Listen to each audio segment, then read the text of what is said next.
O desejado de todas as nações, capítulo 57. Uma coisa te falta.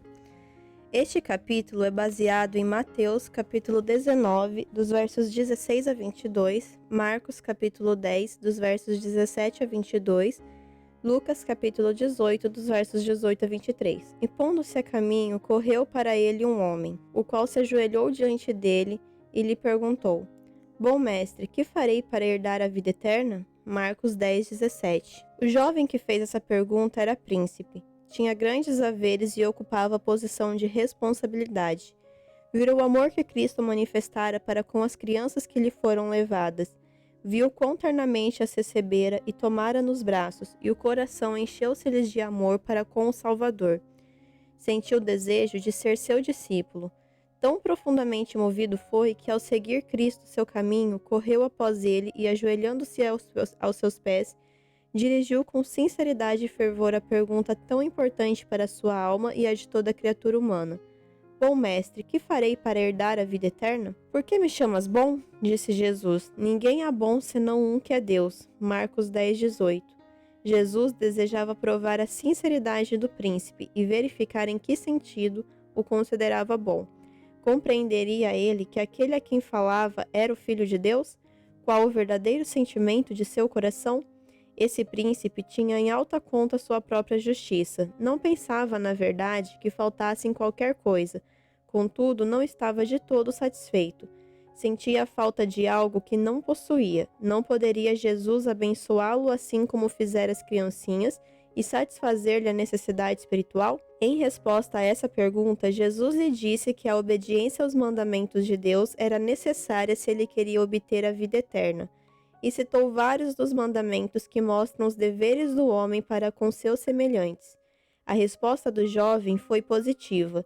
Tudo isso tenho guardado desde a minha mocidade. Que me falta ainda? Marcos 10, 20. Cristo contemplou o moço como a ler-lhe a vida e a sondar-lhe o caráter.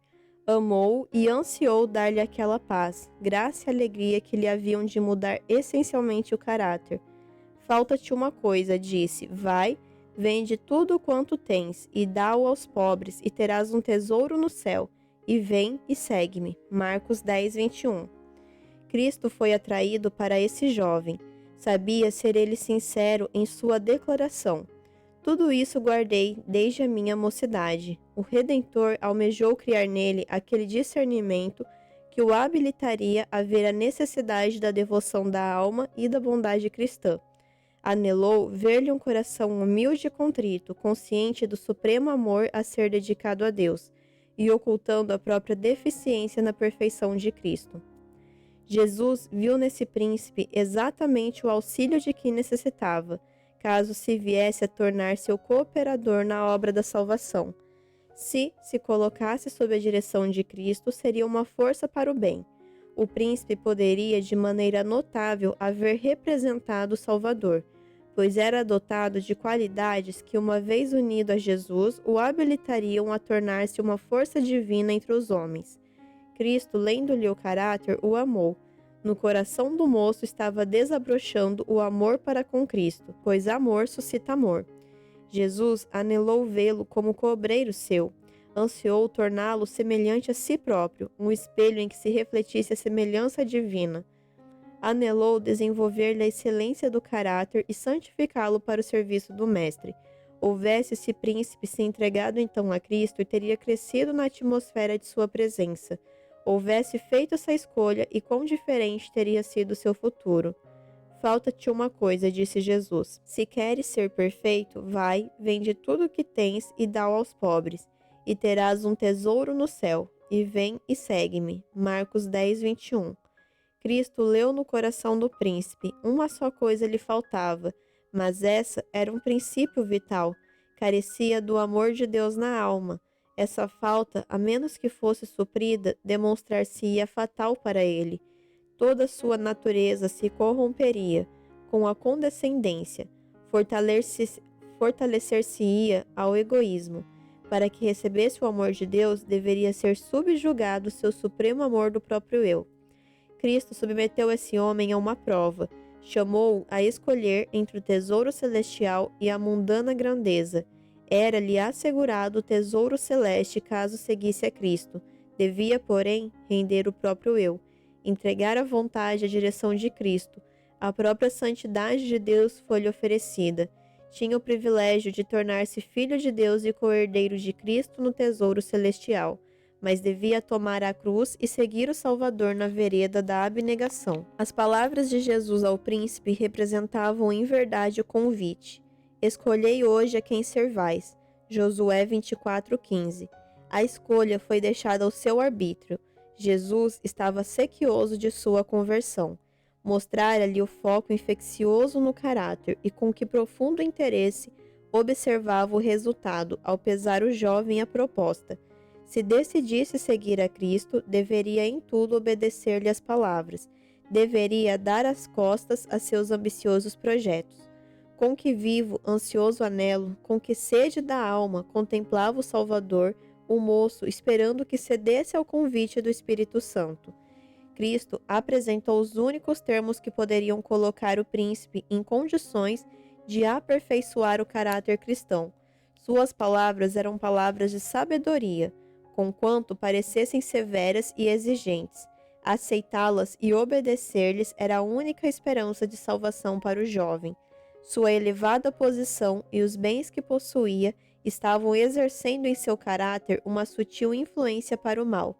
Se acariciados, suplantariam Deus em suas afeições.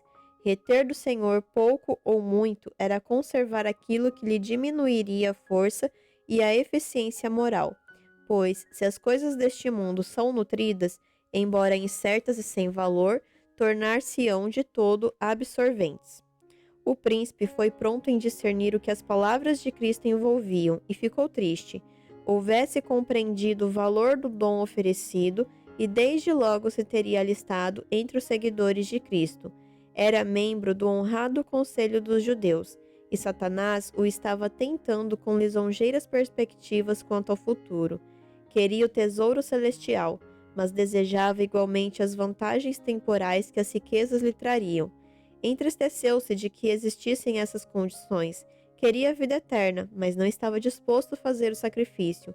O custo da vida eterna figurou-se-lhe demasiado grande e retirou-se triste, porque possuía muitas propriedades. Marcos 10:22. Sua afirmação de haver observado a lei divina era um engano. Mostrou que as riquezas eram seu ídolo. Não podia guardar os mandamentos de Deus enquanto o mundo ocupasse o primeiro lugar em suas afeições. Amava os dons divinos mais que o próprio doador. Cristo oferecera ao jovem a convivência com ele. Segue-me, disse, mas o Salvador não era tanto para ele como seu próprio nome entre os homens, ou os bens que possuía. Renunciar ao tesouro terrestre que era visível pelo celestial que não podia ver era arriscar demasiado. Recusou o oferecimento da vida eterna e foi embora, e haveria o mundo daí em diante de receber sempre o seu culto. Milhares estão passando por essa prova, pesando Cristo contra o mundo, e muitos são os que escolhem o mundo. Como jovem príncipe, retiram-se do Salvador, dizendo em seu coração: não quero que esse homem seja meu guia. O trato de Cristo para com o jovem é apresentado como lição objetiva. Deus nos deu a regra de conduta que cada um de seus servos deve seguir. É obediência à sua lei, não somente obediência formal, mas a que penetra na vida e se demonstra no caráter. Deus estabeleceu sua norma de caráter para todos os que se quiserem tornar súditos de seu reino. Unicamente os que se tornarem coobreiros de Cristo, só os que disserem: Senhor, tudo quanto possuo e sou te pertence, serão reconhecidos como filhos e filhas de Deus. Todos devem considerar o que significa desejar o céu e, todavia, voltar as costas em face das condições estabelecidas. Pensai no que significa dizer não a Cristo. O príncipe disse: Não, não te posso dar tudo. Diremos o mesmo? O Salvador se oferece para participar conosco na obra que Deus nos deu a fazer. Propõe-se em servir-se dos meios que Deus nos deu, para levar avante sua obra no mundo. Unicamente por essa maneira nos pode ele salvar. Os bens do príncipe lhe foram confiados para que se demonstrasse um fiel mordomo. Devia servir-se desses bens para benefício dos necessitados. Assim hoje Deus confia a haveres aos homens talentos e oportunidades, a fim de que sejam instrumentos seus no ajudar os pobres e sofredores. Aquele que emprega os dons que lhe foram confiados segundo os desígnios divinos, torna-se coobreiro do Salvador, conquista almas para Cristo, porque é representante de seu caráter. Para os que, como jovem príncipe, ocupam altas posições de confiança e têm grandes riquezas, talvez se afigure demasiado grande o sacrifício de abandonar tudo a fim de seguir a Cristo. Mas esta é a regra de conduta para todos quantos quiserem tornar-se seus discípulos. Coisa alguma menos que obediência pode ser aceita. A entrega do próprio eu é a essência dos ensinos de Cristo. É por vezes apresentada em linguagem que se afigura autoritária, porque não há outro modo de salvar homens senão cortar fora as coisas que mantidas aviltarão todo o ser.